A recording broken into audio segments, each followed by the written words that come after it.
Very good morning to everyone. I am Mamta, Assistant Professor, Department of Civil Engineering, EWIT.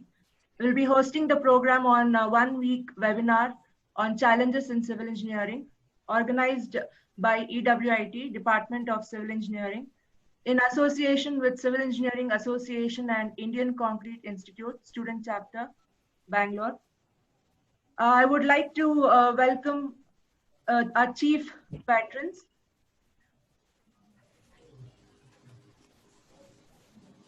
Shrimati Rashmi Ravikiran, Chairman, EWGI, Shri Tejas Ravikiran, Secretary, EWGI, Dr. B. Purushottam, Director, EWGI, Dr. L.R.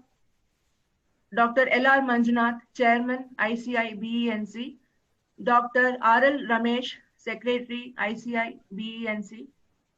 I would also like to welcome our patrons, Dr. K. Channakeshavalu, Principal, EWIT, Dr. M.S. Nagaraj Gupta, Professor and Head, Department of Civil Engineering, EWIT. Dr. Shashekar T.R., Associate Professor, Department of Civil Engineering, EWIT. I would also like to welcome today's speaker, Dr. Mahesh Prabhu K., Associate Professor, Department of Civil Engineering, Government College of Engineering, Ramnagar.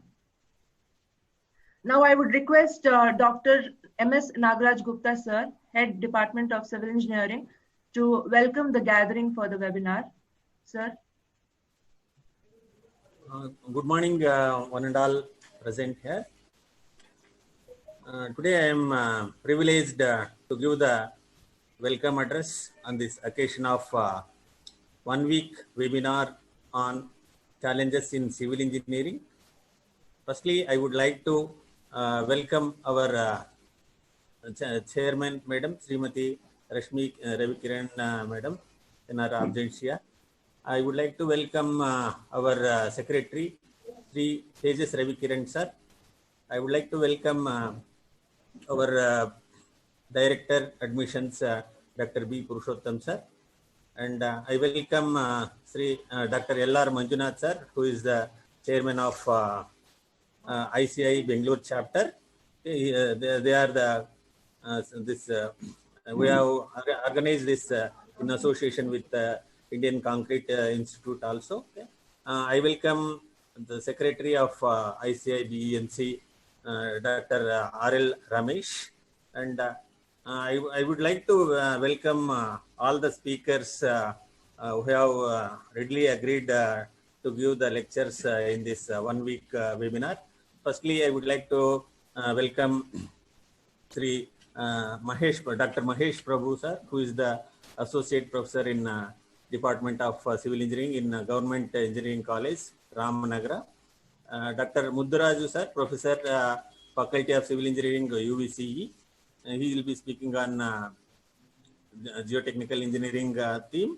And I would like to welcome Dr. Venkatesh B., who is a scientist F and head National Institute of Hydrology, Belagavi. Sir is speaking on floods and flood mapping, which is related to water resources engineering. I would like to welcome Dr. Pradeep R., who is by profession is a doctor. He will be speaking on COVID-19 in occupation. That means how the COVID is affecting in occupation of the various fields. Then I would like to welcome Dr. Anjanappa, Professor RVCE. He will be speaking on application of highway engineering. And then I would like to welcome Dr. B.K. Purandara. He is also scientist in National Institute of Hydrology, Belagavi. Sir will be speaking on remote sensing application in water resources management. These are the speakers. I would like to welcome all of them on this occasion. And I would like to welcome our beloved principal, Sir Dr. K. Channakeshavalu, sir, who is the driving force.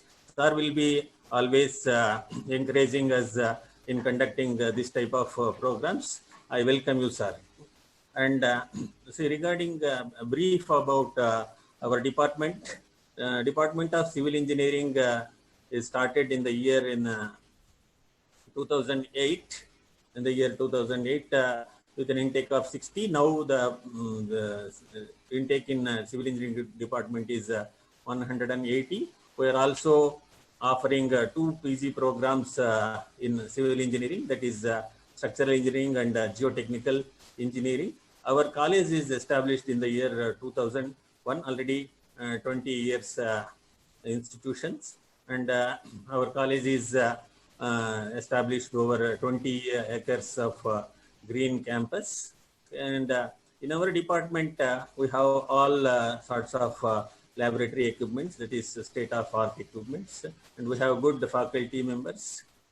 Many of them are having a PhD degree, and some of them are doing PhD. And we encourage our students in curricular and co-curricular activities. We used to conduct many programs like this, say national seminars, international seminars, then exhibitions we conduct regularly. Like that, we are doing so many programs. This is regarding our department. And finally, I would like to welcome our staff members who is doing this program in a grand way. And I would like to welcome all the HODs of our college of various departments. And finally, who is very much important for this program is all of you, that is the participants of the program. I would like to welcome all of you. Thank you. Thank you, sir. Now we'll start with the virtual lighting of the lamp to start the program, praying to Goddess Saraswati for the successful completion of this program. Now I would like to request Dr. Sheshekar TR, Associate Professor, Department of Civil Engineering, to talk few words about the program. Sir.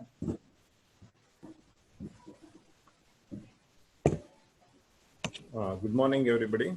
It's my privilege to talk about the program. So we thought we will conduct a webinar for a week, taking the challenges in the civil engineering. So every day, the program will be from 11 o'clock to 12 o'clock, followed by the question and answer session. And we have the speakers. First day today, that is speaker is Dr. Mahesh Prabhu.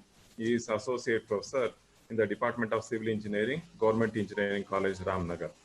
And he will be talking on forensics for fire damaged structures. On tomorrow, we have Dr. Mudduraju, Professor UVCE, and he will be talking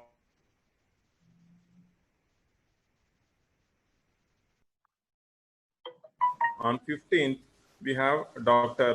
Venkatesh B. He is a scientist F and Ed, National Institute for Hydrology, Belgavi.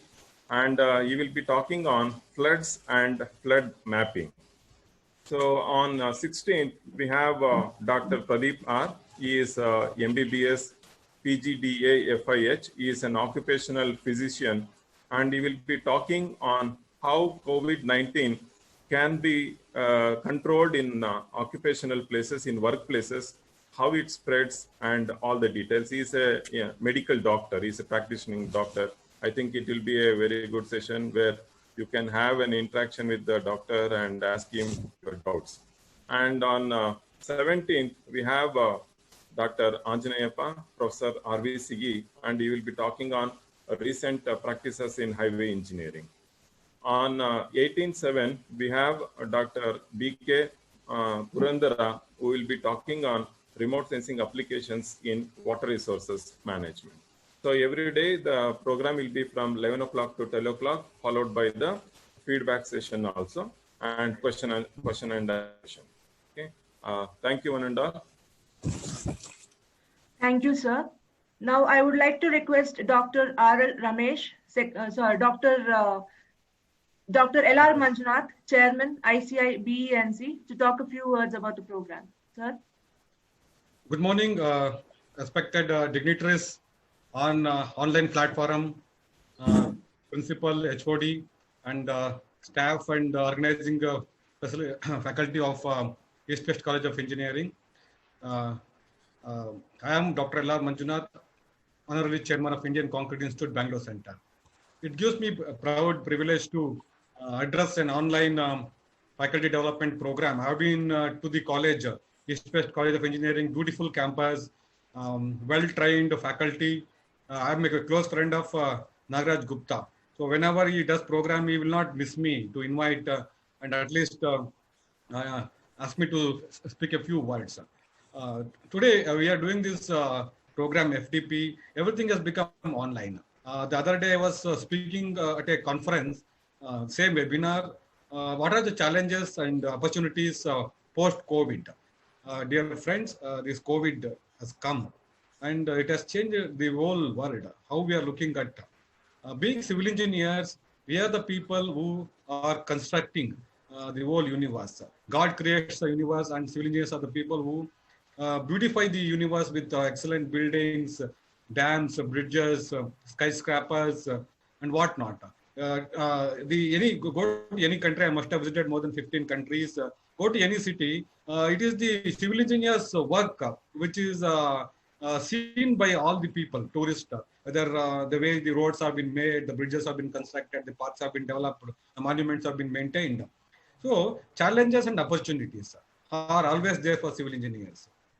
Now post-COVID, now we are seeing a drastic change the way people are going to live after the COVID, because these kind of viruses may keep on come and attack our people. See, necessity is the mother of all the innovations. We all know sustainability, durability of structures is paramount important. Meanwhile, to maintain sustainability, using alternative raw materials is also important. Indian Concrete Institute, being one of the premier body in the Indian context, having more than 15,000 members, 45 chapters, and more than 300 student chapters. We are working in collaboration with institutions, research bodies, professionals, international speakers to bring latest technology and innovation in concrete design and structural engineering. Why I'm telling this thing about structural engineering and innovations on concrete technology, because we can use alternative materials nowadays. Alternative materials like we have got the process byproducts of thermal power plants, steel industries. Then we have process products from copper industries, aluminum industries, and also all these materials earlier they were not being consumed.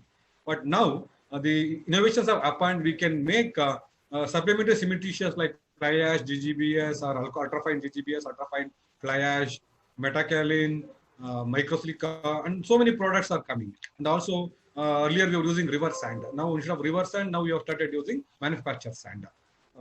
So all these materials are replacing the virgin materials and saving the earth crust. Friends, every ton of cement produced liberating about 0.6 to 0.85 metric ton of carbon dioxide.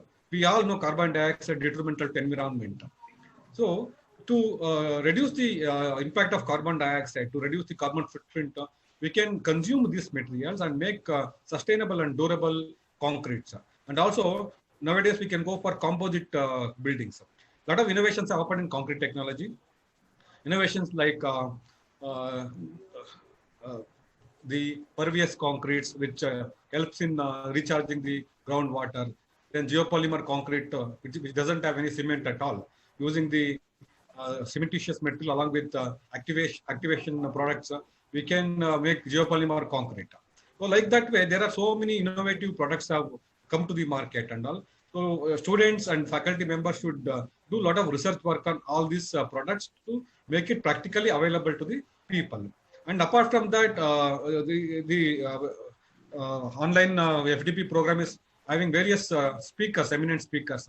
People are talking about highway engineering. People are talking about soil stabilization, talking about hydrology. So in every aspect, for soil stabilization, how we can make alternative materials like fly ash, GGBS, replacing cement. So how we can stabilize the subbase using steel slag material. With certain examples like Gammon India in Bellary, they have used the steel slag to stabilize the highway projects. So like that, wherever the raw materials like the byproducts are available, we can make use of them as an effective way instead of using virgin material. So that way, the applications are important. Many people are there in this forum, more than 100 people. Many people are doing PhDs, research work. So at the end of the day, being a practical man from the industry, I want to say that research is only doing the laboratory experiments and producing Scopus index papers and getting a degree and stopping it. It doesn't end there.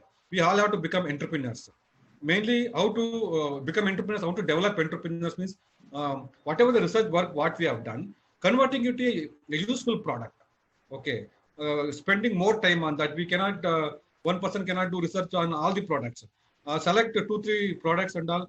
Make it practically applicable to the industry. So that way, like in highway engineering, how to repair the potholes, how to make flexible pavement, bituminous pavement to last for longer time. Companies like Reliance Industries have involved having a plastic polymer which can be mixed with bitumen so that the roads can last double the time of regular. So we have got now white topping, water thin white topping concrete. Those roads can be constructed to last more than 35 to 40 years. Cities like Bangalore, Mysore, or Hubli, and major cities are adopting this white topping technology in the urban cities, and they're going for tender sure projects and all. So every engineer has a role to play, like hydrology, how to entire, like Bangalore is having 30 TMC of rainfall. Can we store all that water? All the water is going wasted. So the demand of Bangalore water may be 45 to 50 TMC. We were able to collect all the water 30 TMC without leaving it to the to go as a runoff.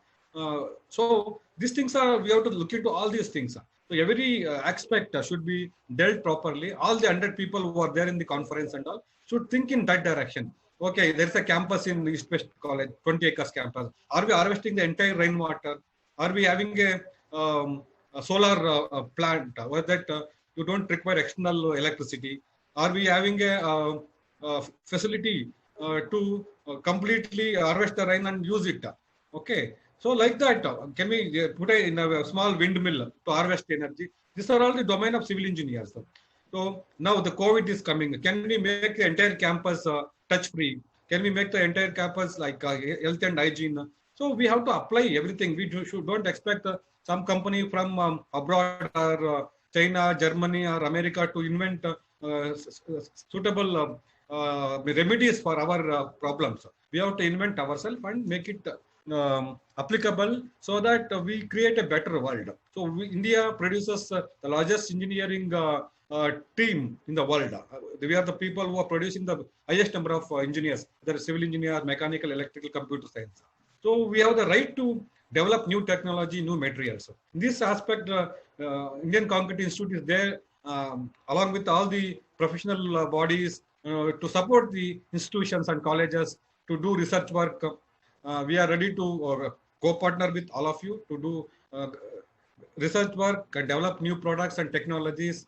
In this aspect, I wish the program a grand success. Whatever, there are so many, thousands of webinars have happened. I also attended many webinars. It's not only learning from the speakers, how we learn from them, how we apply these technologies to ourselves and make a suitable product. Like countries like China are the manufacturing hub for the global demand. India having a similar population. We are 132 crores population. Very soon we are going to take over China. And we have the highest stream of young population. The average population is below 29 to 30 years. With all that young population, highly knowledgeable, we speak English. And we produce the highest number of engineers. With all that scientific fever, why don't we develop new technologies to benefit and also develop technologies to overcome this COVID problem? Like COVID problems are like how to implement the projects. We are not going to get the workers. Although migrant workers have gone back to the native places, to the native states and all. They may not come back. So Bangalore, city like Bangalore or any Karnataka, we more mainly depending on the migrant workers. So how we can develop technologies, mechanization and systems and products where our dependence on construction is less on the migrant workers. How we can develop our local workforce. These are the aspects we should look into and bring technologies and innovation. So with this, a few words, I wish the program a grand success. Eminent speakers are there to address all the participants. More than 100 participants are there. Hope everybody will learn. And there is one more week lockdown has been announced so that you don't have any work pressure. Maybe work is always there, and you always sit at home and listen to all the lectures from the eminent speakers. Let us apply all these technologies on our own field and learn from, develop innovative products, become entrepreneurs, and help the students to become entrepreneurs rather than job seekers. So I thank East West College of Engineering for providing this wonderful opportunity to me, Dr. Nagaraj Gupta sir, and principal and the staff, entire staff, and all the speakers who are there. From the bottom of my heart, from my Indian Concrete Institute, I wish all the best for the program. Thank you. Jai Hind, Jai Karnataka Mate. Thank you. Thank you so much for giving us a brief knowledge about the webinar topic, sir. Thank you, sir. Now I request, last but not the least, the driving force behind all of us, Dr. K. Chandrakeshwalu, Principal, EWIT, to talk a few words about the webinar program. Sir. Everyone, namaskara. A very good morning to one and all. Once again, all are welcome. All participants are most welcome for the 1 week civil engineering webinar on challenges in civil engineering in association with the Department of Civil Engineering and also the Civil Engineering Association and the Indian Concrete Institute. So as our HOD rightly said, the Department of Civil Engineering organizing number of programs. At the same time, our management is kind enough to provide all the facilities. Our chairperson, Madam Srimati Rashmi Ravi Kiran, and Secretary Sri Tejas Kiran, and Director Dr. Purushottam are our helping hands. And I am grateful, thankful that Dr. L.R. Manjunath is the chairman of ICI and also the MD for JSW Cements. And organizers from the Civil Engineering Department, Dr. Nagaraj Gupta, HOD of Civil Engineering, and Shishekar, Professor, and all faculty members, advisory committee as well as the organizing committee.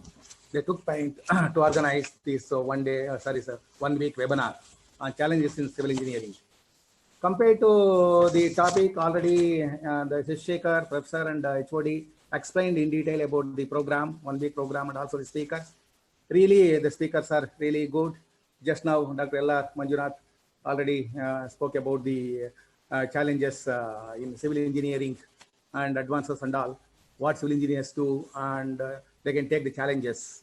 At the same time, the other speakers are also drawn from the various universities and also the industries, really good from the various reputed colleges, like Dr. Mahesh Prabhu from the Government College, Professor in Government College, Ramanagaram, and Dr. Mudaraju, Professor, UVCE, Bangalore University. They're taking different subjects and guiding forensic for fire damage structures by Mahesh Prabhu, and the Mudaraju is available material, local available material and utilization of that soil resources, geotechnical engineering. And similarly, Dr. Venkatesh also take up this topic floods and flood mapping. Like that, Dr. Pradeep, especially is the medical practitioner, by occupation by the physician, is also his topic is COVID-19 in occupation. COVID-19 is the very suitable topic at the now the world and now our country facing this COVID-19 the disease. Like that, Dr. Anjanappa also from RBC, his topic is applications of highway engineering, and BK Purandara, scientist from National Institute of Hydrology, Belagavi. So really, the speakers are good, and just 1 hour per day for 1 week. So definitely all participants are drawn from the various institutions, parts of the country and also the state, Bangalore. So they can listen, they can acquire knowledge in the civil engineering. I'm happy that the Civil Engineering Department always organizing these types of programs, functions, and all. They're organizing webinars like this, and also the exhibitions, like material exhibition, model exhibitions, project exhibitions. Number of activities they are doing regularly, I can say. So I'm happy with their performance. The faculty members are really involving a lot. and all the stakeholders are happy. It may be students or the parents or even alumni students. Really, they are doing all the curricular, co-curricular, extracurricular activities, and even industrial visits, MOUs with industries and industrial visits, and regularly they are doing quiz also, number of programs like that. So like that, transforming the knowledge through this, even this situation. So conducting the webinar and all. So not only that, we're taking the challenges, and our college is doing extremely well. All the departments are doing all webinars, organized. Definitely our management is kind enough to provide all the facilities, and not only that, the management and our faculty members, HODs are all believe in overall development. That is very, very important. Like we regularly conduct through departmental associations, number of programs, the webinar, seminar, guest lectures, and even conferences, national, international level conferences, even other exhibitions I told you, and industrial visits, quiz, etc. These are very important for the stakeholders, for the students, for the alumni students. Like that, we believe in overall development. That is why we are doing all these activities. I am really grateful and thankful to the Department of Civil Engineering for organizing such wonderful topic, that is challenges in civil engineering. So I am requesting all the participants, please listen these speakers, what they are going to say. And after the end, there is a question session. Please pose your questions to the speakers. Definitely they are able to solve all your problems in the various fields of civil engineering. It may be structural engineering or geotechnical engineering, or maybe environmental engineering, hydrology, even such like that, highway, in concrete technology, etc. Whatever the problems, and please listen and pose the questions. So like that, I don't want to take much of this time. So I am thankful to the Civil Engineering Department, and also I'm thankful to the ICI, Institute of Concrete, Indian Concrete Institute, and even others also, all speakers also. Once again, welcome all the speakers, all the participants. So I'm happy. Definitely this is going to be a successful one. Thank you. All the best. Thank you, sir. Now we'll be starting today's session by giving a brief introduction about the speaker. I would like to request Mrs. Geeta K to give a brief introduction about the speaker for the day. Ma'am. Good morning to everyone. Today I am glad to introduce Dr. Mahesh Prabhu, Associate Professor, Government Engineering College, Ramnagar. Sir has completed his Bachelor of Engineering from University College of Engineering. He has completed his Masters of Engineering, Structural Engineering from University College of Engineering. He has completed his PhD from VTU.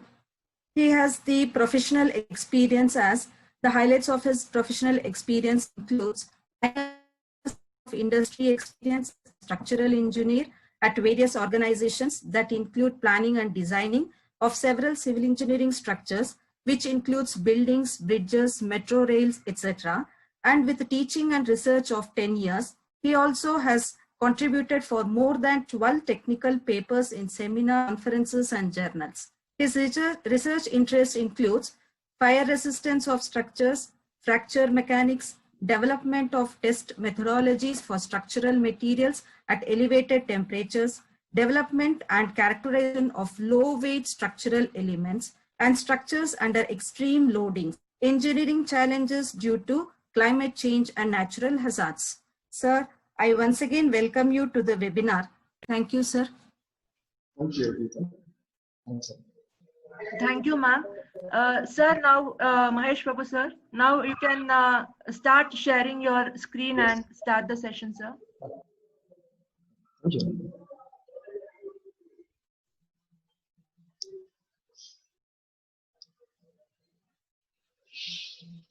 Yes, sir, you can start. Good morning, everyone, and a warm welcome to this webinar presentation on the topic forensics of the fire damage structures, which has been well organized by the Civil Engineering Department of East Coast Community. I once again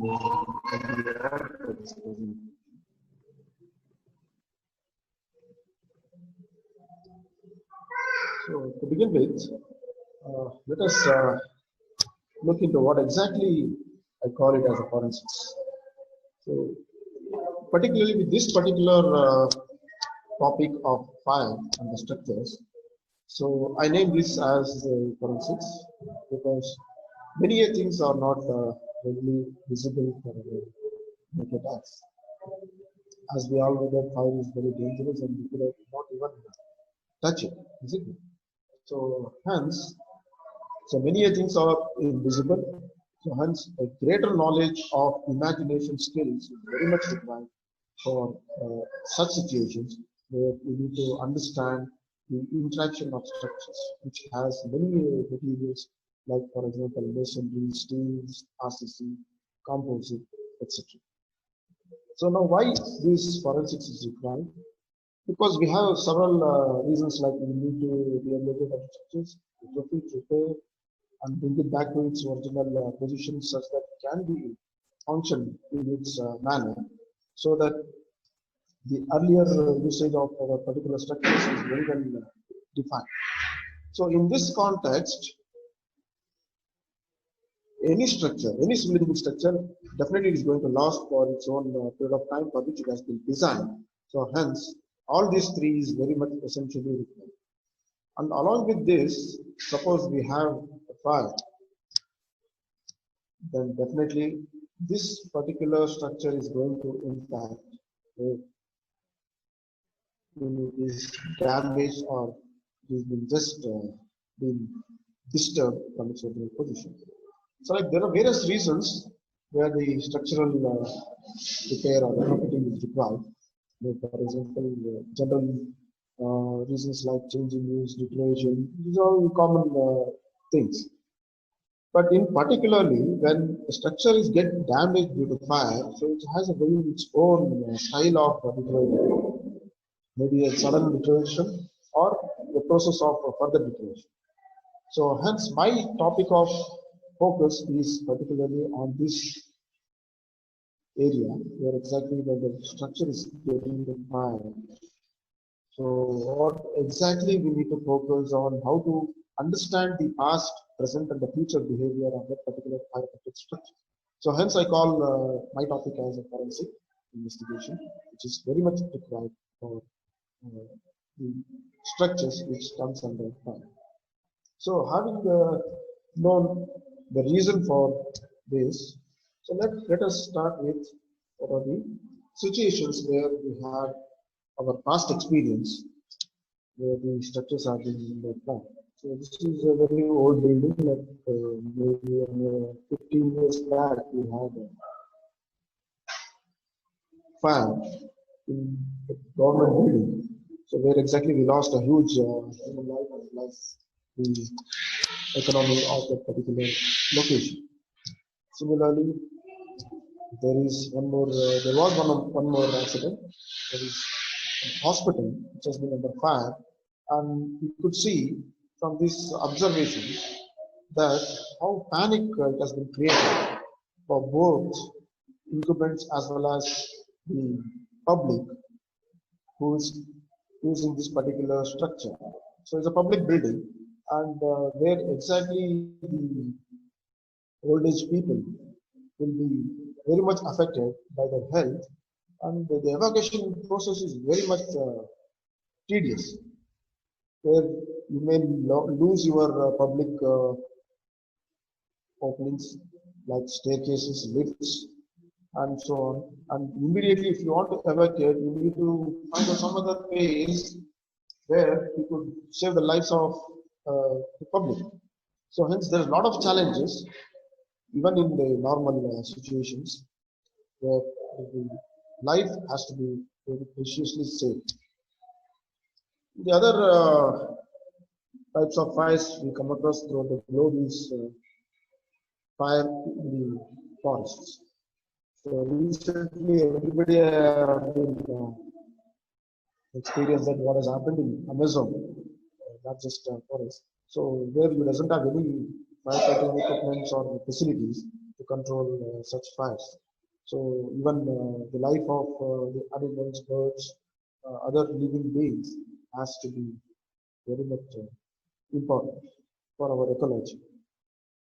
So in such situations also we have challenges where it has to be addressed by civil engineers.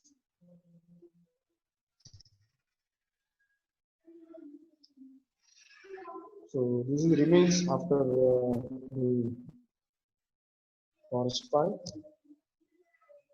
And lastly, we have this kind of situation, the number.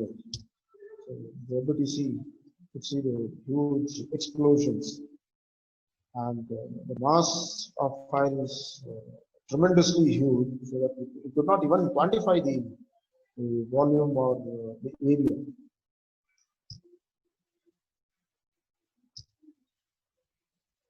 So with this background, so I would like to focus on what exactly is required as a civil engineer to understand the past, present, and the future of the behavior of the structures which comes under such situations. So let us understand the physics, how exactly this fire structure could interact with each other. So as and when the fire gets busted out, so there is a combustion, and it releases heat gases. So wherein the surrounding environment will get elevated to certain degrees of high temperatures rather than the room temperature. Generally, we take the room temperature as 27 degrees nowadays. And anything more than that is gases that creates the environment to the elevated temperatures. So with this heated gases, the structures which comes under contact with those heated gases will also be parallelly gets heated up. So which depends again on its material properties.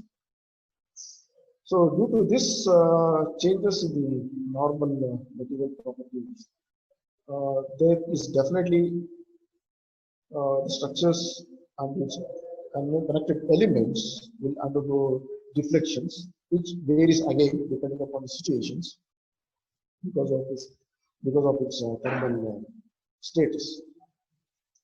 And already we do have the other loads like live loads and dead loads. It's been already there when the structure is put into use for its particular purpose. So along with this, the additional deflections or deformations which will be created due to heat is enormous. So this is what it creates the structure to get into distress, and further it will get damaged based on these particular factors. So now, to categorize the types of fire, you have a standardized specifications, so both national as well as international level. So which we call it as class A, class B, class C, class D, and so on. So now this class A is the one where exactly you have the combustion based on the combustible materials like cloth, wood, rubber, paper, and plastics.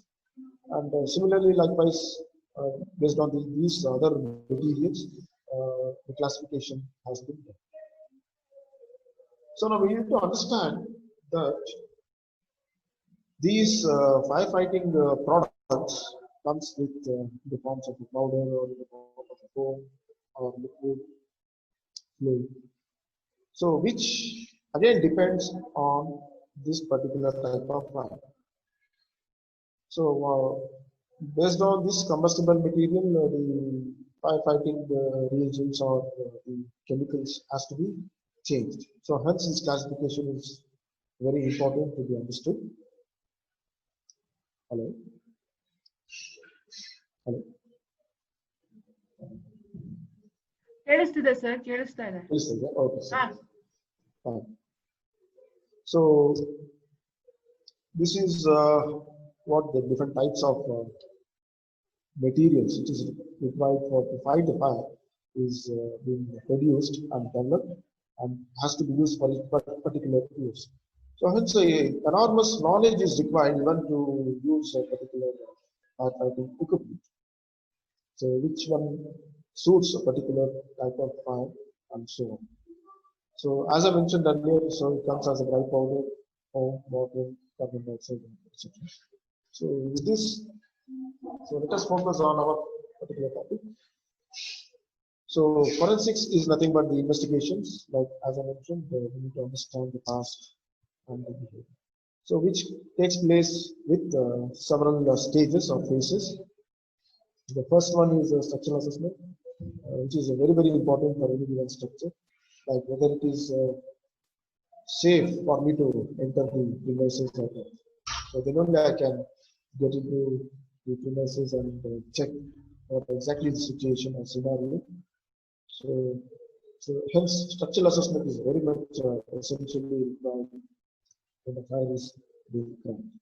And the other non-structural assessment is also required for the non-technical assessment. And general assessment, again, it comes under non-technical assessments, where exactly it assesses the loss in terms of the economy, or etc., where we need to claim your insurance or something like that. So these two, first and second one, is very important for civil engineers. So let's see what exactly is structurally we can assess in case of a masonry structure. So when there's a masonry structure, the masonry structure, all you know that it could be a load carrying structure, it could be a non-load carrying structure. So in both the cases, so generally the masonry, whether it is brick masonry or stone masonry, so the damage is only minimal. It's not that extent. And as the brick itself is fire resistant, so hence the material brick or the brick masonry wherein you have the joints is not been affected due to fire. Only the spalling, where exactly we have non-earth material, that is cementitious material, is going to get into damage. So in terms of, we measure that in terms of spalling. So the interior is quite protected, and definitely there is some time for the interior brick material to get affected due to the direct fire. So hence this is not of that important. When it comes to RCC structures, so we have definitely a huge loss in the cross section of the given load carrying member. For example, in this case, it's a shear wall and a column, concrete column, where when concrete mass is being exposed to direct fire, so it will lose its moisture inside the concrete mass, and then finally it becomes more brittle. So we already know that the concrete is a brittle material. So when it becomes more and more brittle due to the loss of moisture inside the concrete due to high temperatures, then definitely it will spall. When the concrete gets spalled, the cross section gets reduced. When the cross section gets reduced, definitely it cannot take the design load, which it crosses the factor of safety. So hence there is a buckling. So this is a major consequence, where exactly the load carrying column, if it gets distracted, then the adjoining frame itself will be distorted, and that's how the entire structure can come. So which again depends on the temperature to which the surrounding environment is being elevated. So which again depends on the basic material property of it. So whether it is self-compacted concrete, whether it is hand-compacted concrete, or whether it is any other particular given concrete. So all concrete are porous in nature.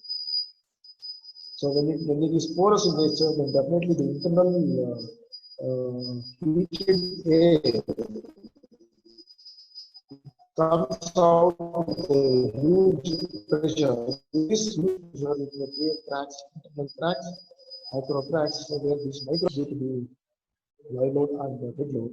So along with this additional stresses, so the concrete will definitely fail. When the concrete is failing, then definitely the buckling will happen. So hence, designing an RCC simple column under that situation is very challenging.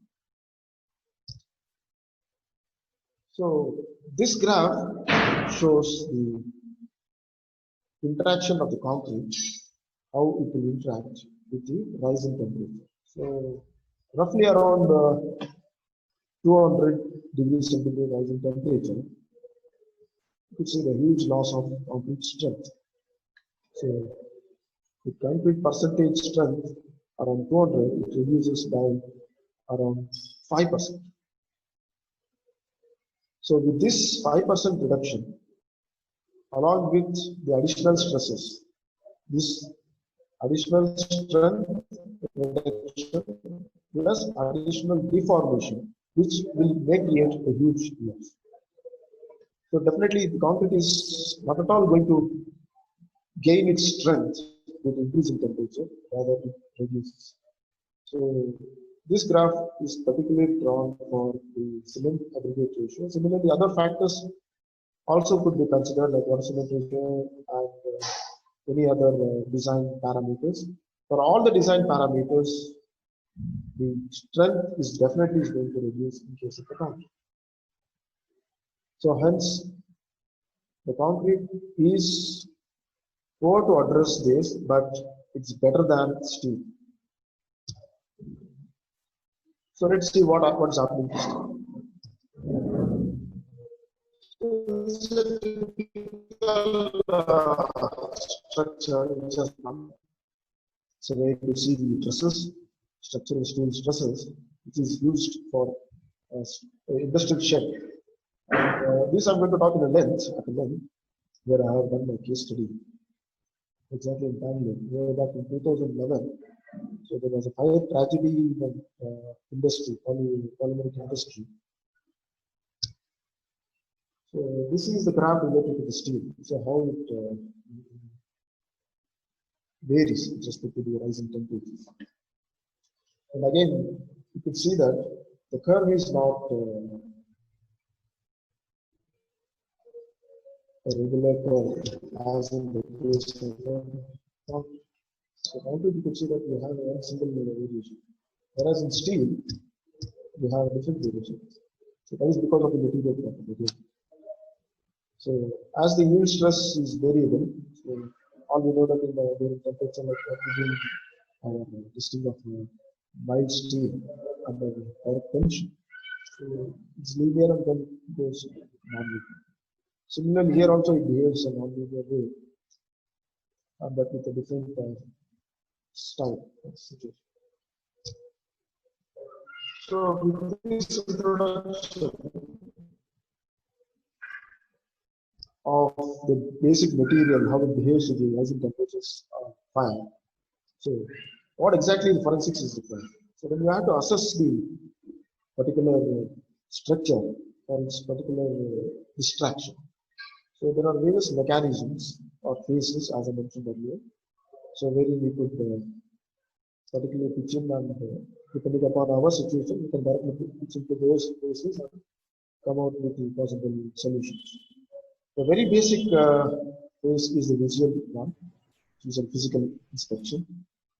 And then comes the most used non-destructive method of assessments.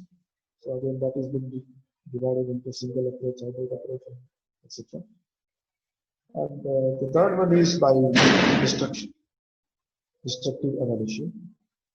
But in case of fire, we could not use this, as we know that the material is already been degraded and it has been de-strengthened. So hence we cannot furthermore take any action on again reducing its strength.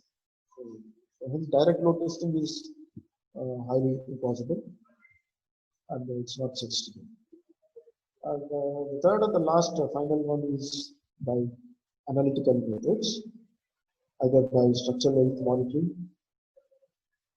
Structural health monitoring, to some extent, also it may not be feasible, because when we use sensors which are not capable to cope up with the high temperatures, maybe around 50 degrees could be the right temperature wherein normal sensors may work. So beyond it, even sensors may also melt. So hence, for all the situations, this structural monitoring also may not be feasible. And lastly, we have a finite element modeling.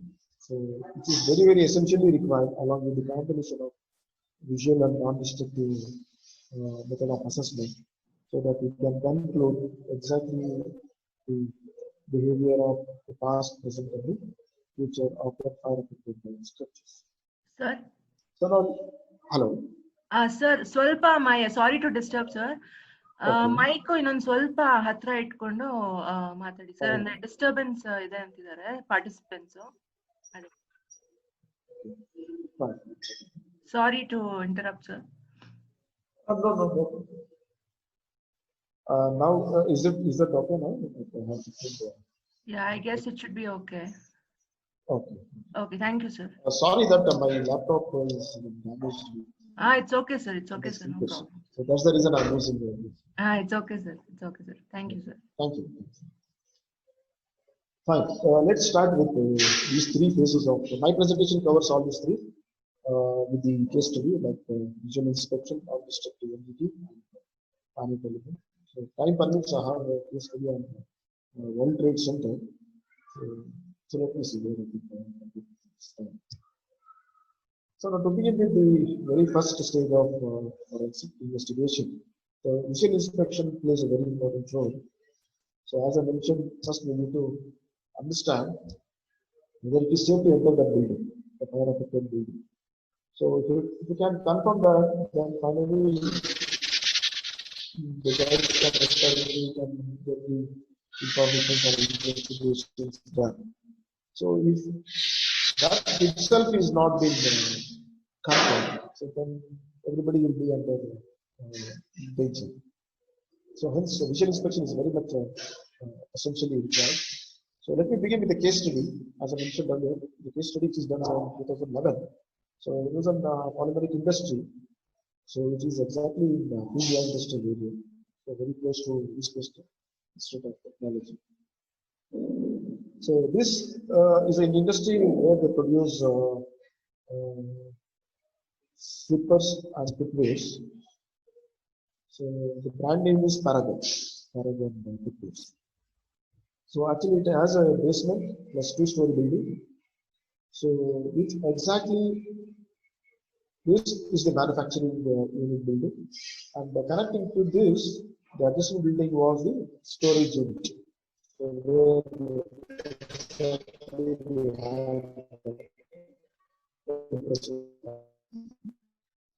so this particular image was being taken just 3 days after the fire tragedy. It was in 2011. And this is the storage unit where exactly the process have been done, and all the entire structure is built. But whereas you could see that RCC is still in its place, except a few damages into its structural elements. So hence RCC is always better performing than steel because of its material property, that is in particularly the thermal conductivity. So this is the eastern side of the building, where exactly you can see there's a huge gap where the fire tender equipment or the vehicle could pass through during such activities. And it's a norm. Maybe building planning, you need to consider this for any multi-story building. So, but in particularly that fire tender vehicle,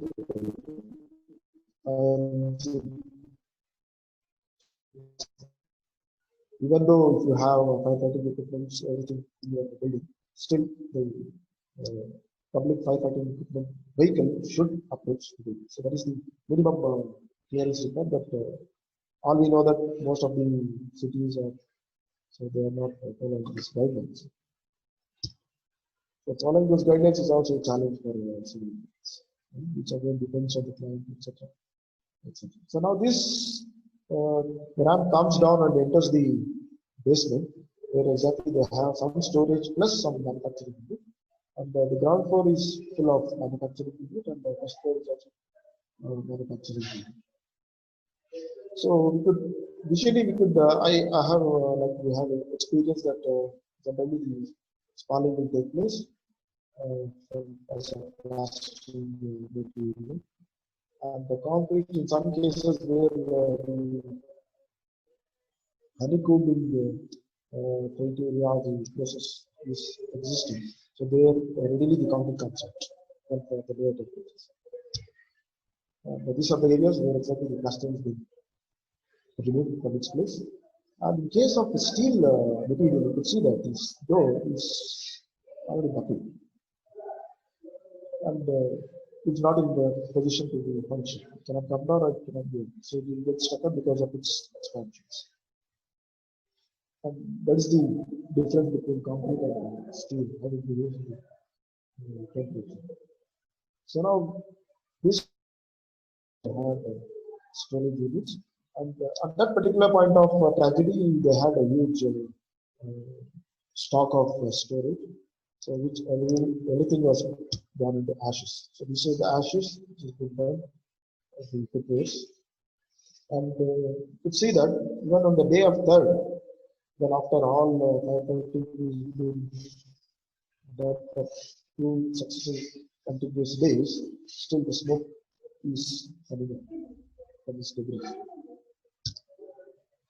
And this is the view where exactly you could notice the cracks developed exactly at the rebars, which is being used in the slabs. And these lines, which is running both horizontally and vertically, both x and y axis, the horizontal plane is the locations where we have this designed RCC slab. And this happens because the steel, the rebar steel inside is getting expanded because of high temperature. So hence the cracks is applied on the masonry or the cover concrete and it gets sparked. So in this way, you could see both masonry, concrete, as well as steel. So these here exactly the tension reinforcement is being exposed, where the cover concrete is being spalled away.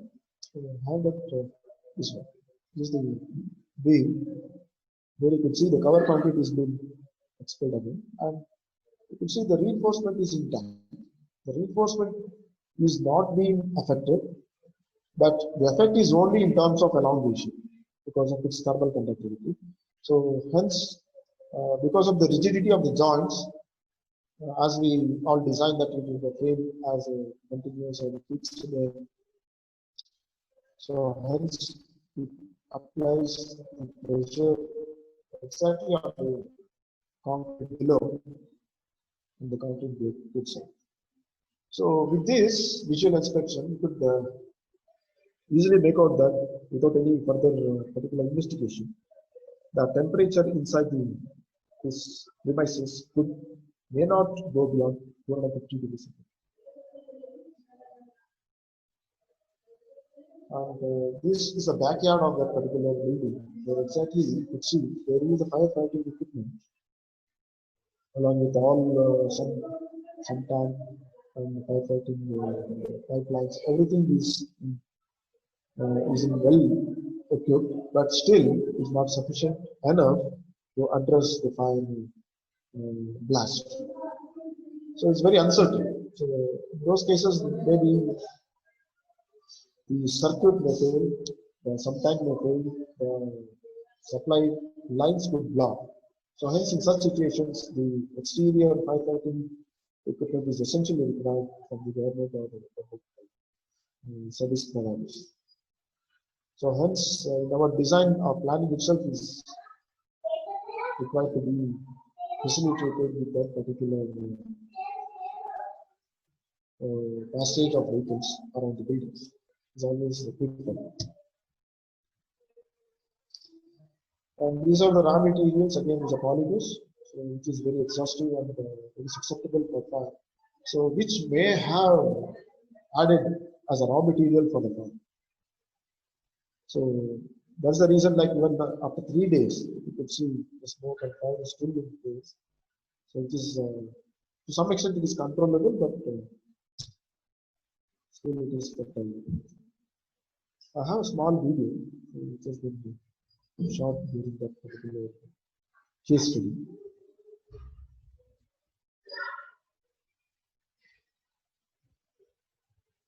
You see the smoke is still coming out from the building.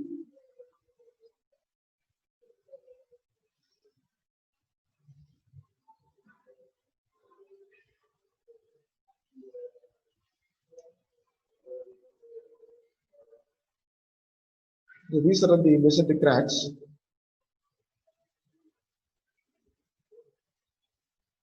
So because of the temperature. The temperature cracks, what we talk about the factors which is given in the code or the existing literatures is entirely different than what we are looking at the temperature cracks here.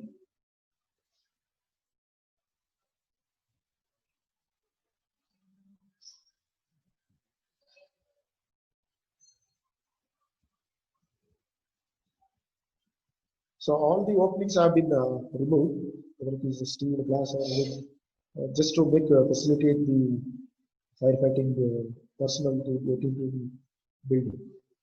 So that's the reason you could see all the openings have been black without any frames.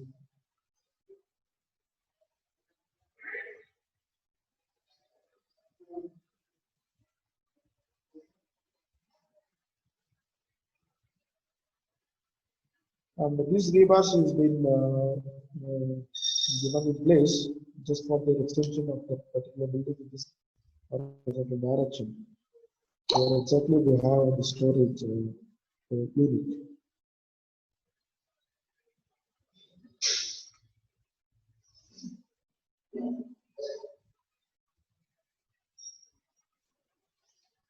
Here, see here, exactly this crack is vertical in nature. So this is the reason because there is cantilever projection on the entire unit. So as we know that the cantilever is going to deflect in a downward direction at the free end. So that's the reason that vertical crack is in place. Then the additional deformation to the high temperature is taking place. So this is the story of it.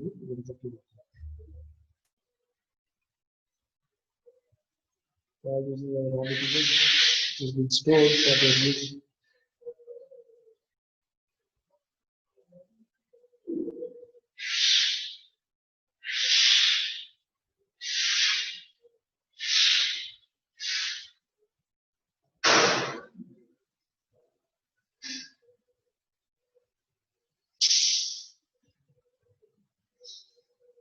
So this office building is not been affected. You can see this wall.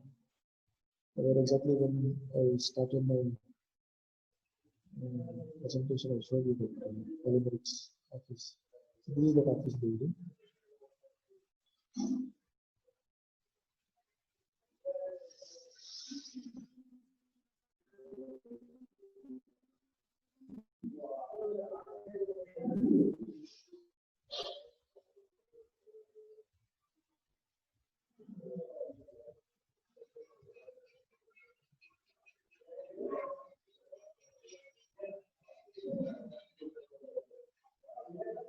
This vertical crack I am talking about.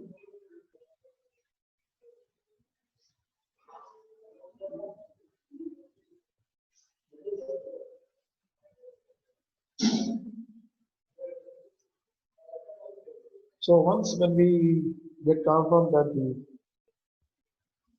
building is safe, so that the further investigation can be progressed. So this is exactly we have recently along with the RCC on the other side. So on which this roof was resting. So due to this thermal expansion, the entire truss has come down, and hence the roof has been fallen down. That is recently still there. And we could see that the entire masonry weight could be lifted up by the steel truss just because of the thermal variations. So just expansion of 5 millimeters will create a huge thermal load. So which will be stress than the heavy mass of masonry could be even simply lifted. This is the one. You can see that above this truss there are masonry units which has been placed to make it as a support. So now the entire support is being lifted. So what is the strength of the steel. So when it is expanded, so it can come out with a very huge force, both in all the three dimensions. So this is the Ashish. So under the storage. So I have one more video, but I don't know to do this. So let's this phase of forensic investigation. So now once when you get confirmed that if you are safe to enter the building and get samples collected or photos collected, so they can then you can enter the building and then receive samples for testing. So the very first testing could be the non-destructive. As I mentioned, I cannot destruct the material which is in place. I cannot remove it and I cannot put my load which is already been heavily stressed. So what I can do is I can collect the sample which has been in place, bring it to my lab and do my non-destructive experimentation. So this is the one where exactly we could we are using nowadays. We are familiar with all public places. We are using this for checking the temperature of human bodies due to COVID. A similar kind of machine, which is particularly calibrated and designed to check the thermal temperatures for the use of laser technology and directly displays the temperatures. Now here you can see that it is around 389 degrees Fahrenheit. So again depends on sample to sample. Sorry, it is 38.9 degrees Celsius. So now, with validity is the mandate, this is very much essential. So we can categorize the samples where exactly it has been reached its elevated temperature. And with international specifications, we do have these specifications given by international researchers.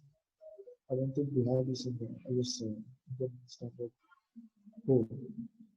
So according to this research paper, we do have various classifications, especially for concrete and steel. And one important thing what we can notice is the concrete also can melt around 1200 degrees centigrade and above. You could see that the concrete will also melt. So it's a very interesting factor. We always talk about steel and other metallic materials which are meltable and melting point and all sorts of factors. But even concrete also is being defined in terms of this thermal properties of melting point. So with this standard specifications, so we can assess that particular entity process, what we have checked the material either inside or in lab, that to what extent it has been damaged. For example, if it is 300 degrees centigrade, only the finishes material will be damaged, and the 300 to 600, the concrete without disturbing the steel, the concrete will get damaged, but it creates cracks or swelling, something like that. And between 600 to 950, even the steel will get affected in the RCC structures. And beyond 950 to 1200 degrees, when structural steel also will get started. So with this basic information and with this simple investigation of temperature, so we could come to a conclusion that whether the pre-existing building after damage, whether it is safe to be continued with its particular existence, or it has to be removed, or further what has to be done for its occupancy. So now in certain other situations, as I mentioned, because the fire tragedies depends, the scale and the magnitude depends on the various other factors. So the case study what we have done is very simple. Exactly, the building is not in danger, and people can move around after the fire is been removed from its place, and the building is not going to collapse. But in some other cases where exactly the impact of fire is high, so there we need to go with a new inspection tools or advanced type of assessment, which again comes under NDT constructive, because there are some lacks in this particular conventional method of NDT. So when I talk about NDT, so all we know that concrete is tested for its strength by using either rebound hammer or UPV, ultrasonic pulse velocity. So in both the cases, like as we do it in our regular classes or research in the lab, we do have a standard test methodology, which is being developed by the manufacturing company or industry, and we follow it and we come up with some results. And we declare that this is the strength, this is the particular quality of the concrete material. And again, when it comes to UPV, it has a different situation. When it comes to rebound hammer, it has a different process. And both has a different parameters altogether. As we know that when we use UPV, we just describe that it has a good something like that. But when it comes to rebound hammer, so we talk about the force or the compressive strength or stress in terms of units, MPa, something like that. But whereas in case of UPV, it is not so. So it has a different indirect method of measuring the strength. So now we have a further improved version of these two basic methodology of testing, that is both UPV as well as rebound hammer method. So let's see what exactly I'm talking about. So it's a combination of both UPV as well as rebound hammer. So here we are not having the rebound hammer. In case of the rebound hammer, we have its own disadvantages. Hence, there is a hammer which is mechanically hit, and the ultrasonic sound waves, which is recorded using an ultrasonic sensor on the other side of the concrete. So thereby, the both mechanism is being utilized to both predict the actual strength of the concrete. So this is the sensor where exactly is on the other side, and it is been provided with state gauges, and we do also have some circuits where it will record the ultrasonic transmissions automatically, and that particular thing can be connected to the computer, and you can extract the data. So this is the improved the advanced NDT technique, which is being used for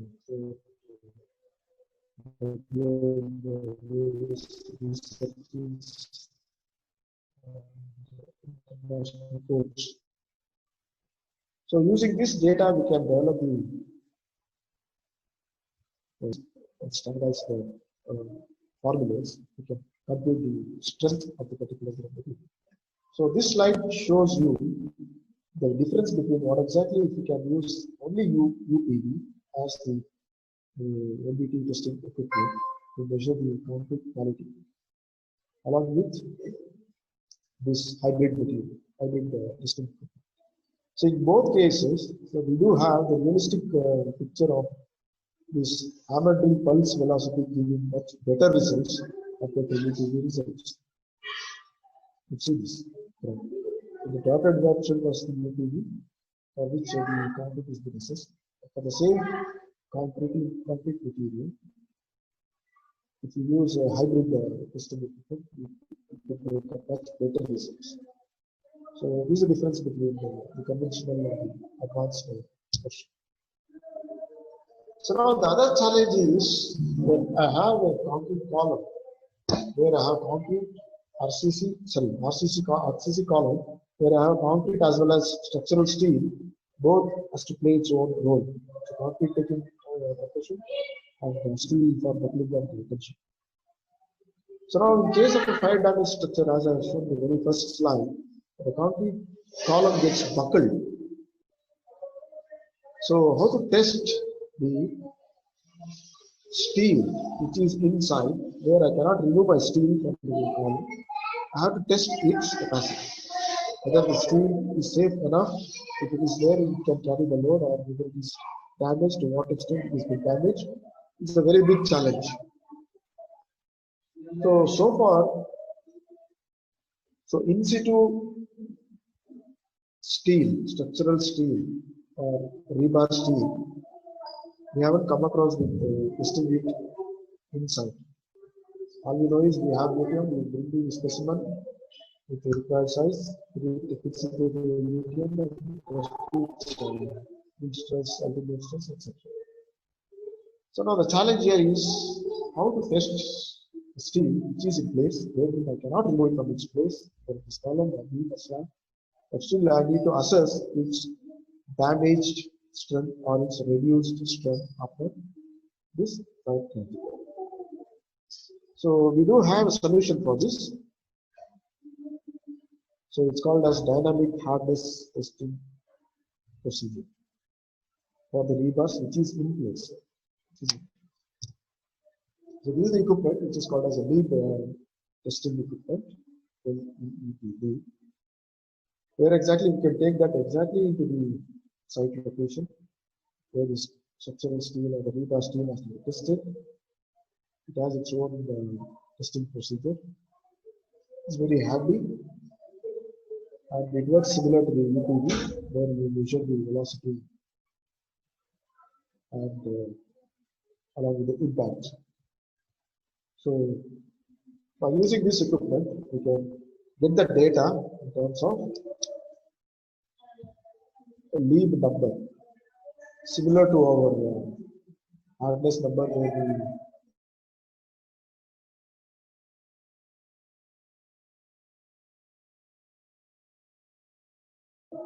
if you have a lead number, so you can directly connect this lead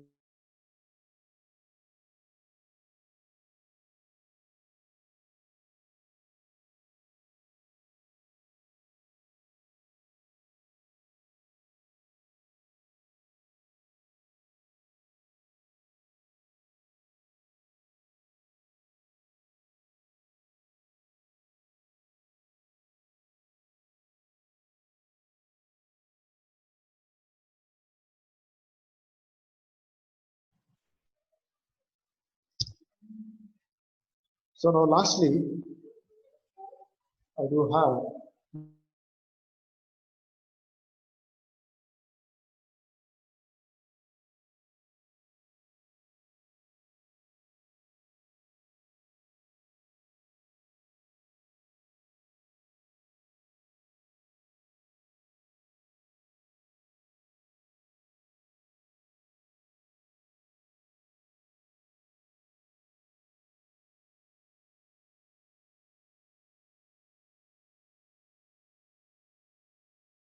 then you can come to a conclusion that whether the building is safe to perform for another of its method lifespan, or whether it is required any retrofitting, rehabilitation, or re-strengthening, or if it is not suitable, then whether we may have to go for a particular demolition and rebuilding the entire structure.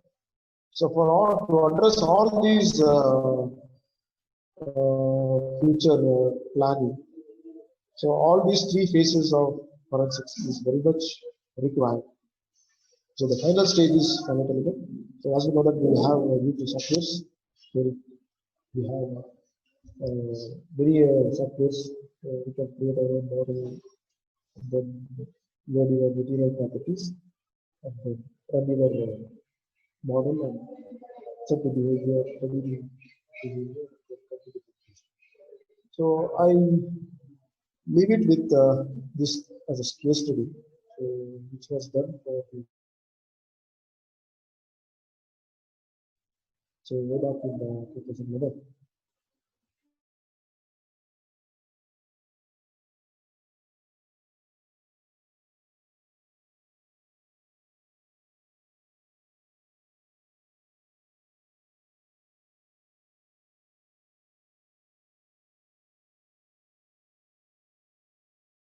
structure, which has been modeled in software, and they have analyzed, and they have come out with various factors that are responsible for the entire destruction of the two green belts. So accordingly, we have specified all these characteristics. The construction was happened in 1966-73, and it was destroyed in 2000. The time taken for the North Tower, so this is the North Tower, which is taken for 90 minutes to come down. Whereas the South Tower has taken a very limited time of less than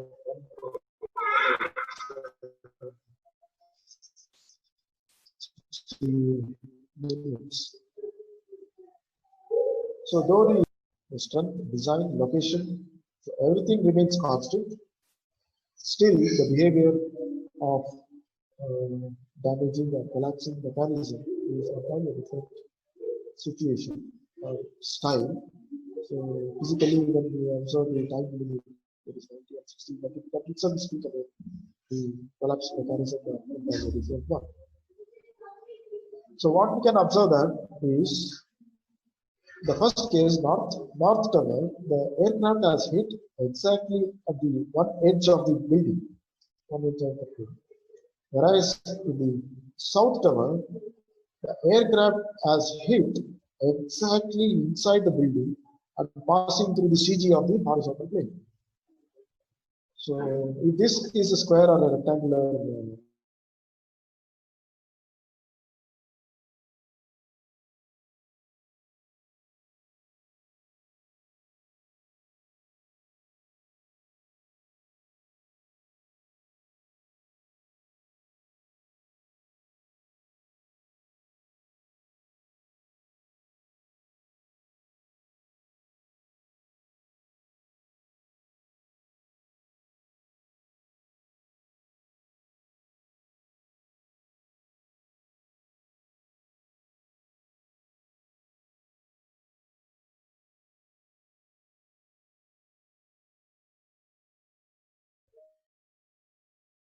there's a width, including the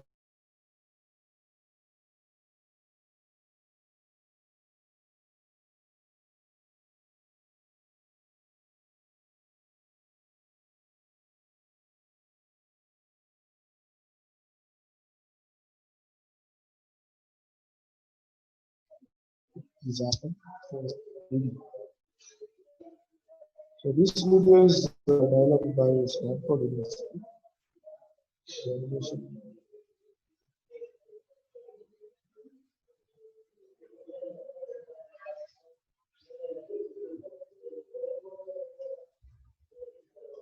I'm sorry, this video.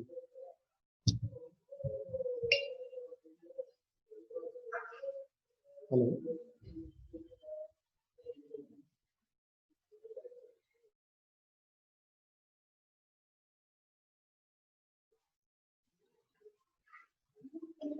I'm sorry that we are not doing this.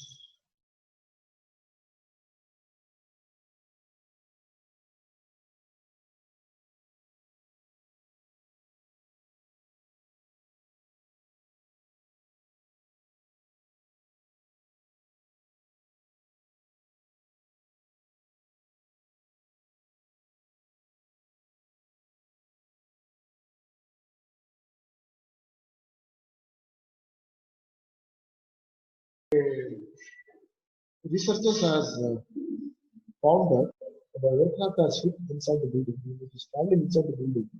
A huge body of 4.7 meters width and length of 48 meters was under friction. So it was under friction.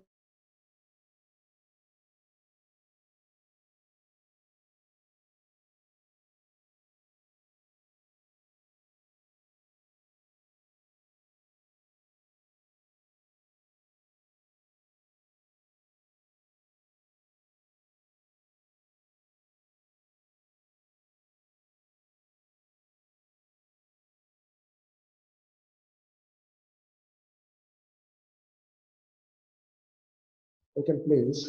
So there is no mass at all. It's just the its own weight, building weight itself. So hence all the flows stack one by one. and they came down. So that's how the 16, within the 16 minutes, the entire south tower has come down. So along with the impact, the fire has created a huge loss, such that it minimized the time of fall by just 30 minutes. So with this, I try to conclude that even with those sophisticated fire victims, so it is not sufficient enough for us to address the fire damage. So what we need is, it's always safe to use the best fire resisting materials. So wherein we can address on its own to be safe. Fire is business. So this conclude my presentation. Thank you. Hello. Sir, Yeah, sorry. thank Thank you. Thanks for your attention. Sir, we have a few questions. Sure. I'll just read. Which is preferable for fire accident building, whether demolition or retrofitting, artificial building, both in cost and strength parameters? Shall I read once again? Yeah. Which is preferable for the fire accident building, whether demolition or retrofitting the affected building, both in cost and strength parameters? Yeah, as I mentioned, it all depends on your forensics. So once if you do all these forensics and come to a conclusion, whether the building can withhold its own existing degraded material properties, so then fine, you can go ahead with only retrofitting. But if the building material property is drastically reduced by around, say, 70% of its strength. So, for example, in case of the yield stress of a 250 grade steel, so if it is reduced by around 70%, then definitely we suggest that we go for rehabilitation. So, along with the strengthening of steel,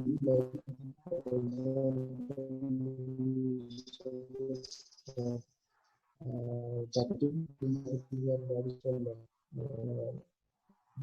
materials which suits your requirement, both in terms of cost as well as functionality, to focus on the material intact.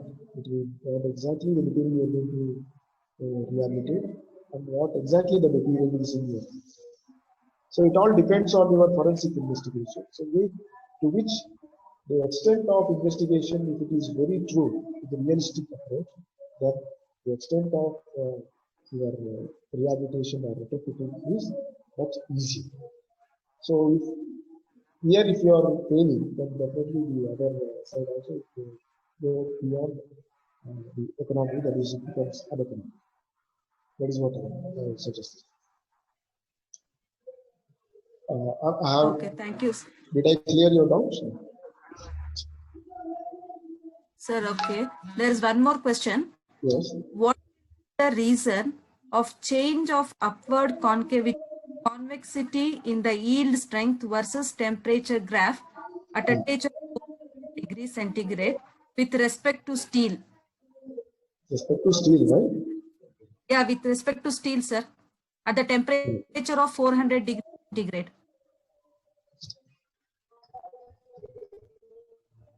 One second, I will go to that. Sir? Hello? I'm just going to the graph. Yeah. Okay, sir.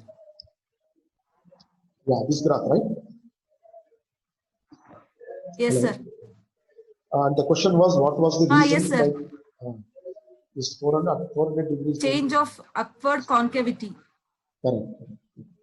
So you could see that as I mentioned. Convexity in the yield strength. Yes. See what happens for our regular strain curve in our temperature for tension steel when we apply the tension. So until yield stress there is linear. Then beyond the lower yield point and upper yield point there is a control. And then finally again it goes up and then goes to the altitude and then it jumps down. So when when the temperature is not at all a factor, when we test steel for its direct tension, the temperature is constant. We are testing it in the room temperature. The room temperature itself, the steel material is behaving both ways. So we have the linear curve, we have the concave curve, we have the convex curve, and again we have the concave curve, right? Hello? Hello? Yes, sir. Can you hear me? Yeah, we are able to hear, sir. Yeah. Continue, sir. Yeah, when the temperature itself is a constant parameter, as we see that the graph is linear, concave, convex, and concave.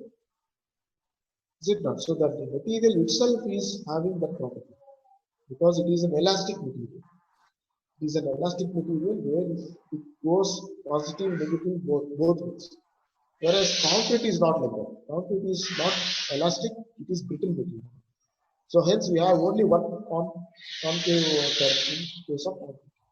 Whereas in steel, we have possibilities of both negative as well as positive side of the curve. So hence that is the reason, because of its thermal conductivity property, the material of steel. So where exactly we have ferrous material like the carbon, etc. So all these ingredients has a very huge impact on this behavior, which becomes elastic. So that is the reason that at 400 degree temperature, again you can find that the strength, the stress or the strength is increasing because of its elastic properties. Did I clear your doubt? Hello? Hello? Hello, sir. Yeah. Hello, sir. It's audible, sir. Yes, I'm audible. Yeah. Oh, it's so did I from clear your Chetan. doubt? Yes. Hello, Chetan. Any other questions? Any other questions? Sir, I think no more questions. Okay, sir. Thank you for your valuable information, sir. Thank you. Mamta? Ma'am. Thank you so much for sharing your immense knowledge with us, sir. Thank you, sir. I guess our participants will be gaining more knowledge about this particular topic, since we don't come across usually this, we don't study usually this fire damage structures. I guess this is a new topic, and we have gained more knowledge about this, sir. Thank you so much for sharing your knowledge with us, sir. Thank you, sir. Now I would request Nagaraj, Dr. M.S. Nagaraj Gupta, sir, Head of the Department of Civil Engineering, to thank you, today's speaker, sir. Hello, sir. Mahesh Prabhu, sir. Yes, sir. Thank you very much for enlightening the participants with your vast knowledge. I hope the participants have got good knowledge regarding the failures and how to check the buildings, okay? And fire problems in the buildings, okay? How to tackle all those things have covered, sir, all those things, and I hope all the participants have got good knowledge from you. Okay, thank you very much, sir. Thank you, sir. Thank you. Thank you from thank my you side all also. the participants for your participation. Okay, thank you. And I hope today most of the people are not able to join because of some technical snag. See, many of them wanted to join, but it is restricted to 100 only. But see, now the technical snag is solved. Okay. Now tomorrow maximum people can join. I request all the participants to inform your friends, those who could not join today. Thank you very much, sir. Mahesh Prabhu, thank you, sir. Thank you, one and all, and thanks. Thank you, Dr. Nagaraj Gupta, sir, and your team for organizing such a wonderful event. Thank you. Thank you, sir. And I would like to inform the participants that the program will be started, the second day session will be started the same time, that is from 11 a.m. to 12 p.m. I request all of you to join the shared link for tomorrow's session at 11 o'clock. Thank you everyone for participating in this session, and thank you for making it successful. Thank you everyone. Thank you.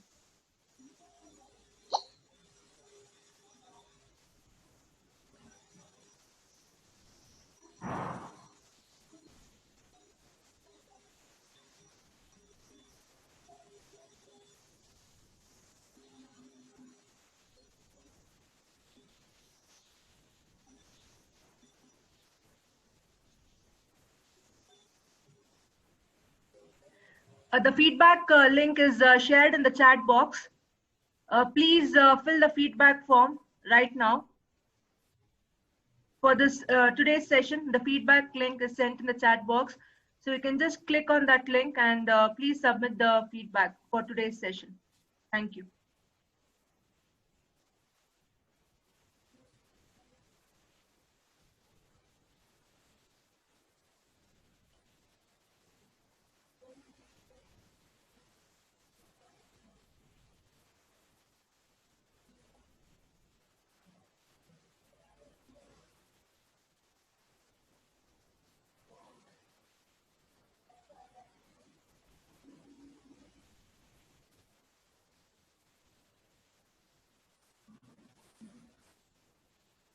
If anyone is having any questions to be asked about the program, I guess you can post in the questions, or you can ask me the questions now about registration or feedback, or about the timings, or any questions related to the webinar.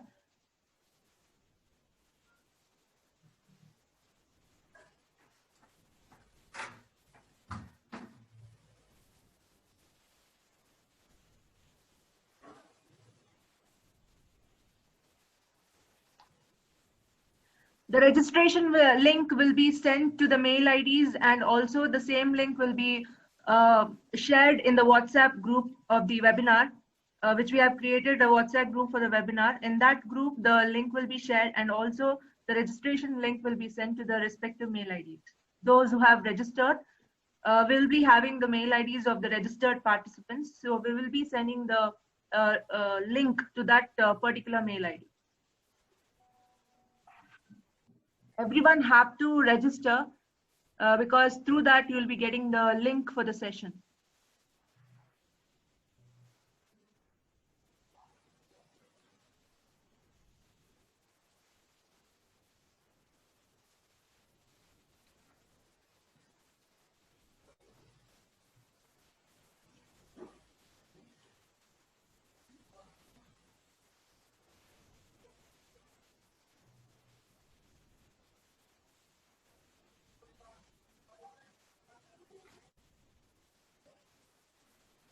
The feedback link for each day will be sent in the chat box, so that you can just click on the link and submit your feedback for that particular day.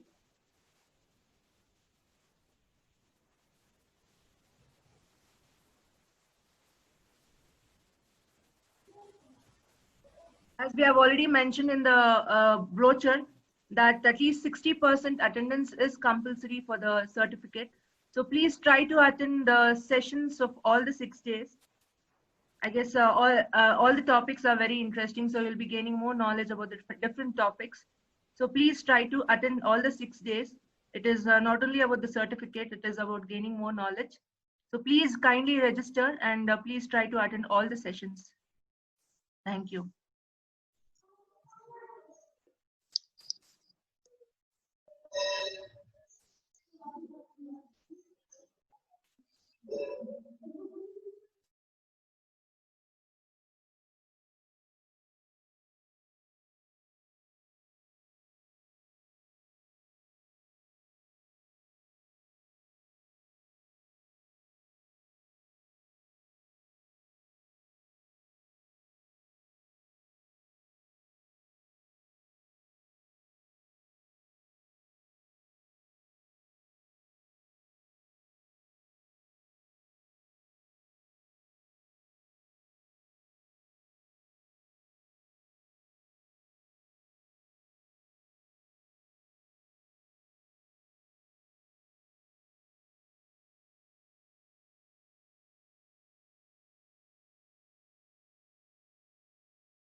Okay, so I'll be ending this session.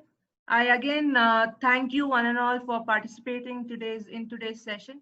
I request everyone to give us the same participation, and I request everyone to join again for tomorrow's session at 11 a.m. So I'll be ending the session now. Again, thank you everyone.